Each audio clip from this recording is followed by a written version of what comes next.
Ideally, someone should contact their solicitor straight away.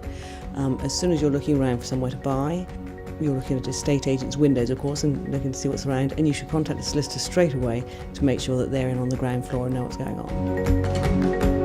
A house purchase is probably the biggest expenditure in someone's life. It's not a simple process, and for your peace of mind, it is important that you use an expert professional. Solicitors are recognised for their expertise and many years of experience, and they're specialists in that area.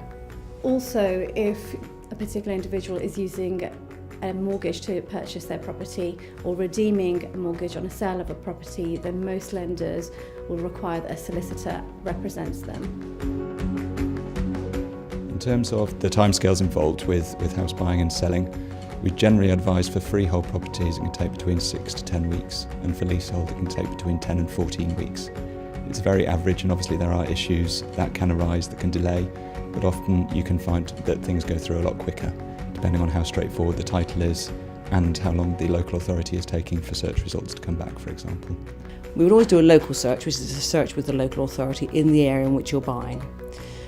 We generally do an environmental search, which checks up on the environmental state of the property to see if there's any contamination issues, etc.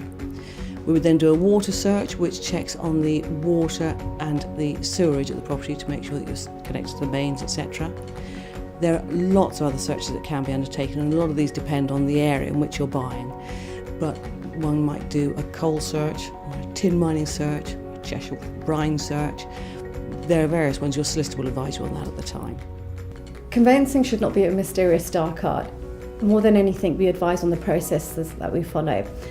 It is important to understand that there's several steps and pieces of the jigsaw that we need to put together, and none of these steps can be shortened or undercut. Solicitors always look as though they're looking for problems, and whilst that can be seen as a criticism of solicitors, actually what the client should remember is that that solicitor is looking for problems for them. If I'm saying to you there's a problem with a covenant on the property, I'm not saying it to be difficult or make more money for myself. I'm telling you so that you might think, oh crumbs, I don't want to buy this property. In terms of costs, you should speak to your solicitor in order to obtain a full quote for their legal fees, or the best estimate they can provide for their legal fees in acting. It depends on the local area that you're buying or selling in as to how much solicitors will charge. So it's very difficult to give a ballpark figure or a national figure for the actual legal fees that you'll be charged. And completion, in effect, is them authorising the release of keys, so that you can either hand over the keys to your buyer or you can go and collect the keys for your purchase property.